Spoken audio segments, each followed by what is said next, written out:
Donald Trump's wall must be abandoned. It was an ignorant idea when it came out, and the more I think about it, the more it disgusts me. Because in a Christian society or any other religious sect, we should be reaching out to help our neighbors. And it seems like there was a passage about that very thing. So, as we institute uh, our beliefs in love, God, and country, I think it would behoove us to try to take a look at the 1,600-mile passage between the Pacific Ocean and the Gulf of Mexico.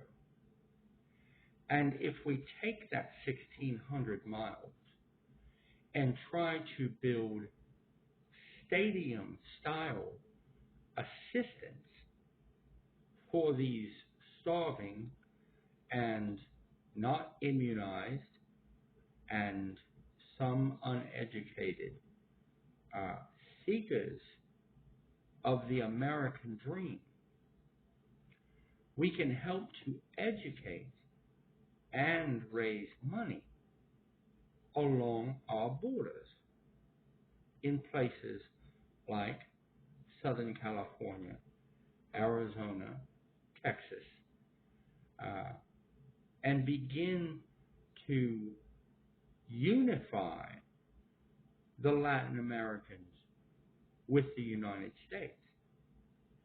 And whether we like it or not, we're going to have to migrate back to the NAFTA plan and try to assemble some type of balance to get away from the deependista theory that is so disdained by Latin America.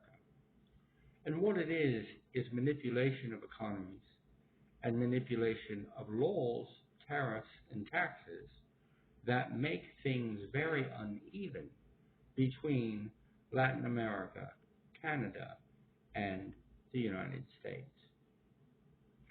Bill Clinton designed the plan, as masterful as he is, about how to try to build the Latin American economies, especially Mexico, to a stable point for the citizens of Mexico so that they are able to offer things like affordable medicines for some of the diseases that they are incurring, and also be able to afford living arrangements, sewage projects, housing projects, and more education to help build these Mexican families to a better place as far as being able to live in the essence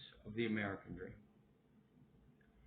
What happened was these companies went down there and made a bunch of money because they were paying a lot less, pennies on the dollar, than they were for the American unionized labor force.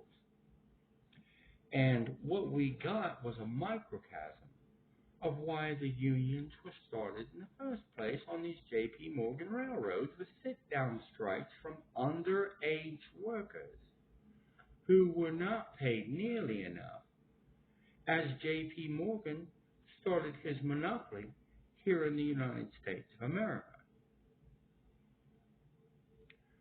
So there wasn't enough regulations, and they began to attack the ecology and the environment in Latin America. And they saved a bunch of money because they never had fines to pay. They didn't pay their workers right or anything else. But albeit if we ever seen that hit the bottom line on the price of automobiles in the United States. because they did what they always do. They kept it. That's not going to work in a fragile economy like the Mexican economy had. We were able to stabilize the pesos enough for them to pay back the teams that we sent and our government from some of these Ivy League financial geared schools who sent down groups to try to fix and revive the Mexican economy. And because we manipulated it once again so badly, we're going to end up right where we are right now, with them seeking help and assistance from the greatest country in the world. We have to take that and learn from it. We have to invest again in businesses and the ones who are there now. But we have to, as an American government, tell the Mexican government that we need more control over these businesses if we're going to help fix their economy. And politicians have to take a step back from the donations that they receive, like the ones I've discussed right here locally from Vice President Seminarelli,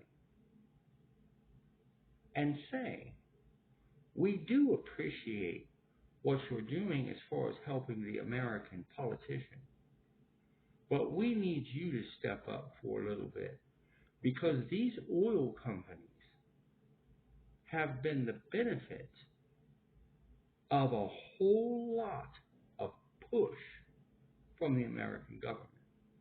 I'm not going to sit here and try to justify pro-war or anti-war philosophies, but we've spent an awful lot of money, and an awful lot of young men and young women have died in the Middle East for what I would consider to be questionable goals and plans for places that few of us have ever heard of. These wars cost money and cost American lives. So, in return for all that has been done in this great country, for these oil companies sitting in Texas and collecting their profits and feeding these automobiles, I think that they should invest in the stadium-style welcome centers for our new Latino want-to-be citizens, even if it's just to educate and send back to Mexico City. And it's a philosophy that's very similar to the Microsoft philosophy that I often refer to in China, where what we have to do is teach.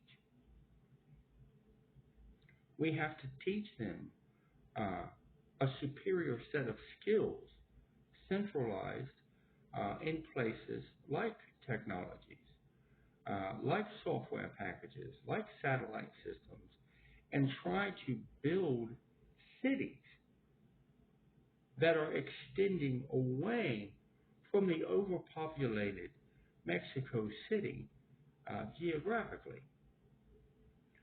They do not have sewage that is suitable. They do not have the focus on the environment like they should. And we need to institute more of our democratic values in Latin America, because they're not doing what it takes to completely satisfy the families that are trying to live good, wholesome lives in Latin America.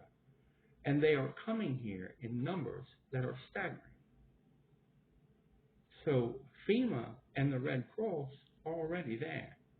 And we can staff these welcome center style stations if we stationed them 16 miles apart. It's only 100 of them.